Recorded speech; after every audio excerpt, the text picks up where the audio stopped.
I do not have a Dutch accent, take that back. Goeiemorgen, guten Tag, Goeiemorgen. all the different ones. Yes. Because today we're talking About different, well, fictional cultures in this case. A book called A Memory of Empire. A Memory Called Empire. A Memory Called Empire. I always get that confused. It's by Arkady Martin. Yeah, so this book, it was a Hugo winner. Yes. So that's how it pinged on our list. It came out in 2019 as well, so it's pretty recent. It's pretty recent. About 5 years. The thing that I love about it is we're both, well, I'm an expat and you're an immigrant. Yes. And this book it's the best ever writing I've seen. Yeah. About the complicated relationship expats and immigrants have with countries. Yeah, with their new culture, so to Because I think you both say in a not like white flag wavy way that we like Britain. Yeah. You know, we like living We here. moved to the frickin' capital. Some people would argue otherwise for London, but I love London. But I also love British culture. It's a thing. I do too. Right? Yeah. It doesn't mean that we're not in love with South Africa and Belgium. Yeah, exactly. But it comes with a complex sort of unpacking. There's a complicated relationship there where we love the culture that we're living in now, but it's not the one that we were born in. We are never understood without any friction. Yeah. Now, the book, by the way, is sci-fi. So we're talking about space empires, and we're talking about an ambassador going across interstellar space to an alien race, effectively. Yes. She's kind of like a weep for that culture. Like she is a weep, yeah. She loves that culture, but even when she's there, she's made perfectly aware that she is not part of the culture at all. Yeah. And there's this awkward, like, you don't get it so much, I think, with the Belgian thing. No. But coming from Africa to the UK, there's this awkward, like, first world, third world bullshit. Yes. And it's so hard to, like, process that. And that's in the book as well. Yes. In a really interesting way. Because, like, people have really stupid ideas about developing countries. Yes. You know, like the shopping malls and stuff, like, you get the same product in stuff. And obviously, like, even now with like global markets and stuff, we share cultural moments, but it's still different. Yeah. And this book plays a lot with language, for It example. really does. And that's something that I've noticed for myself, that it's often the language that trips me up. I am not communicating in my native tongue right now. I'm communicating in a third language.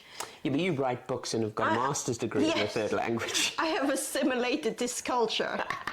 And so has she. Yes, right? she has. She's lived it, but she's never been, which is a big thing for her. Well, it's funny because, like, you can master like the idioms and all of the bits of the English language. Like, you know, I grew up with English entirely.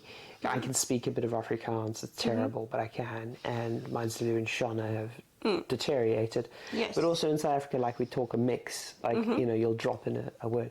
But then, for example, I didn't watch Blue Peter growing up. Yeah. So I just don't have that reference. Or I remember, like, when I moved to see family in Newcastle originally, there's that TV show that, like, every kid was on. We had one of those. Yeah, I can't remember what it was, but it's basically the joke was you'd meet someone, and I met someone with one of my first jobs in Newcastle, and it's like, oh, and I was on, I don't know the show now, I'm forgetting it, but yeah. And it's really funny. So this book, she goes there, and, like, everything's expressed through poetry.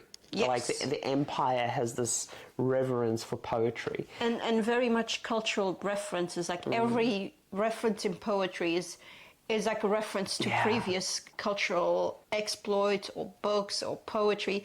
So if you don't know those, you can speak the language but not know what they're talking about at all. And I think that's by design as well. Yes. Because, like, you know, something that gets people riled up is, like, American English and British English. And, like, a lot of people are like, oh, American English is incorrect, which, let's be frank, it often is. But, like, colour, the American colour is more traditional, and there was a lot of that going on. So now we're at my baby, linguistics, but when you're learning language, currently how we do it is basically like you read a lot of texts from the culture you want to be with. Like one of my translation professors said, what are you guys doing in this class? You should be in the country whose language you are learning.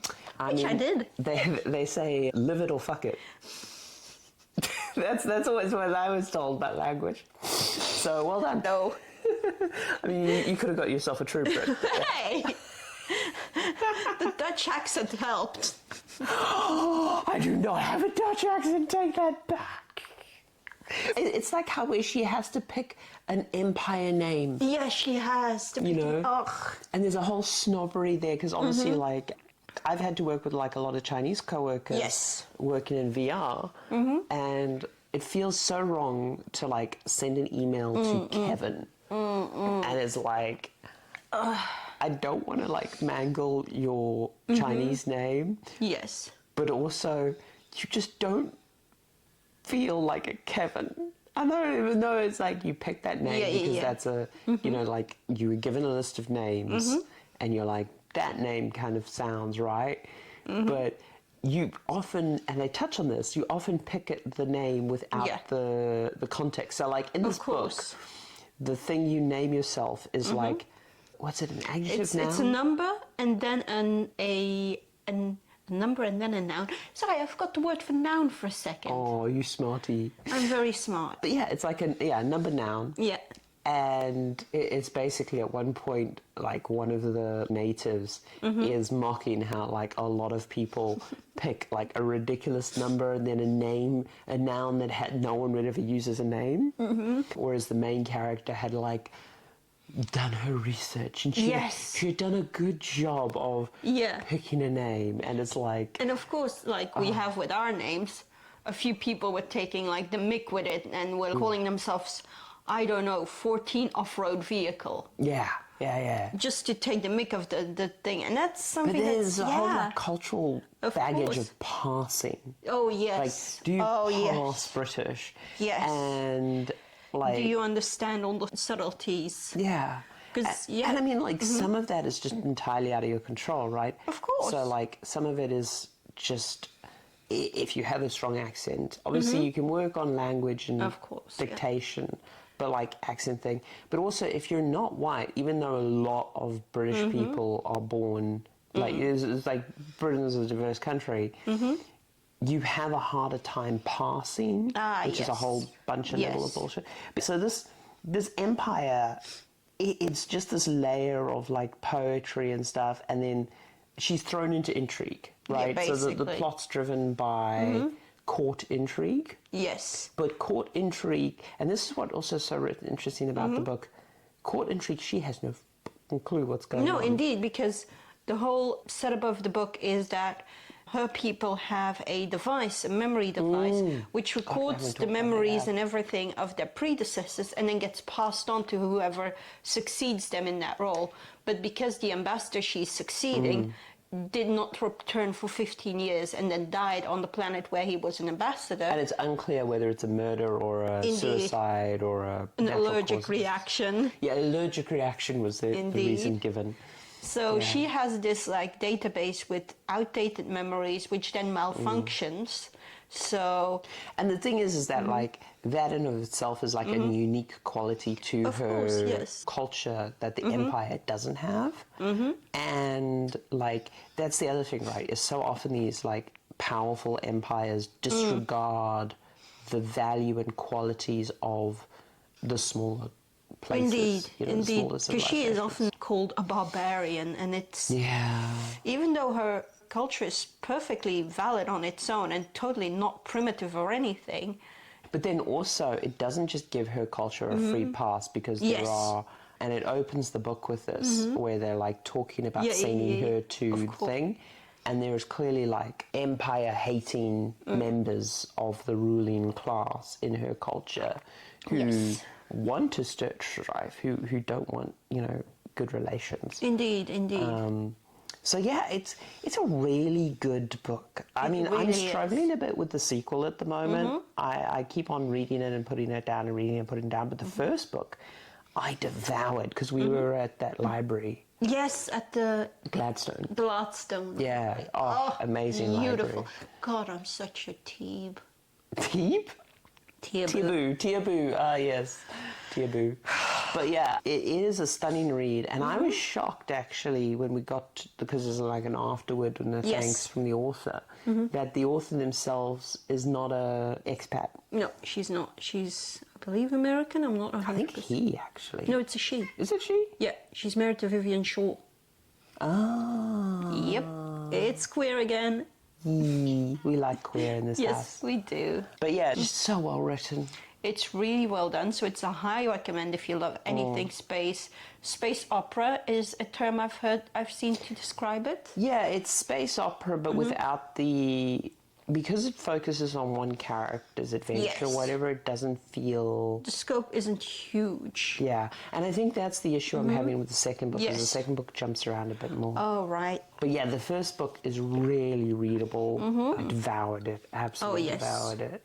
But yeah, like, you know, what would you say about... Because this is, I mean, we talk sometimes about writing from autobiofuel. Yes, and like indeed. writing what you know and stuff. Do you think people without our experience, do you think people who are, you know, born to a country, grew up in a country, lived in a country, will enjoy the book as much? You mean the natives? Oh, God. Yes, I think you will. I think everyone will. The thing, when I looked up a bit more about Arkady Martine, apparently she based a lot of this on her own research on the Byzantine Empire. So she has done a lot of historical research about stuff like this. So it's kind of like... Well, she was doing a PhD or something. Yes, for her PhD. So a lot of that came from like a fictionalized version of history. So she's clearly immersed herself enough to understand this, you understand the mechanics. And I think even if you're not an expat, you might get a little bit of a feel of what it is like.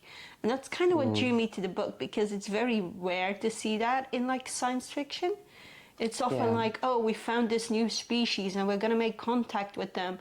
But nobody ever talks about like, yeah, but what if this species actually thinks we're barbarians and we're going to have to learn and read a lot of poetry to even talk to them? Yeah, how would it feel if like an alien civilization treated you the way that like the British Empire treated a lot of the world? We've kind of seen that in the three-body problem. Yeah. Three-body problem did a great job of that. Yeah, the key thing I'd say with this book is it's a really fun read. It's really interesting, and I think it's a great argument for more diverse voices and stuff. Indeed. Because like, it's a story I've just not seen written. No, and it's got like just enough queer overtones that you actually feel at home in it. Oh yes, there's a lovely like, it's not a romance novel. No, it definitely is not. But there's a lovely bit of romance in there. Yes, there is, and that like awkwardness of like the cross cultural. Oh yes, but also really good depictions of really deep friendship as well, which heartbreaking but really good. Yeah, oh my word, yeah. So it's really well written. The relationships, the characters are so well worked out. The language is really well done as well. Everything is just... Oh, the language is good. Yes. Like, just the bits, and like, this person's clearly obsessed over their like fictional culture. Yes, like, she hasn't done a full conlang. No. But has done a lot of the related work. Yeah. It, like... You know how sometimes a book will really have a world and you can really get a feel of that world by reading one book. It's just this. Yeah, 100%. You know, you're going to have this flavor again when you read the sequel. You're going to have this flavor when you reread it. Well, I think that's one of the issues with the sequel, is because in this book it's so focused on the Empire, whereas the sequel focuses a bit more on where she's from. Yes, and we haven't seen much of that in the original books. No, so. you see bits of it. Bits of it, but I think it's intentionally left vague and mysterious because it's where she's from, and it's interesting. But yeah, no, easy recommend. Definitely an easy recommend. Yeah. And next week we will be at London Book Fair. Is that next week? Well, next week from this episode. Oh, yeah. Sorry, we've been sick, so we're recording on a different day. Yes, we are. So, Yeah, you're going to do some interviews. let's hope I can, yes. Yeah. I will have to snag some people and ask them about books. Books, right. At London Book Fair, this should be easy. Yeah, it'll be good. It'll be good. Anyway, let us know what you think. Yes. If you are at London Book Fair, hello. Come say hi. Come say hi. Very friendly person. I try. Yeah. Yeah. Have a good afternoon. Toodles.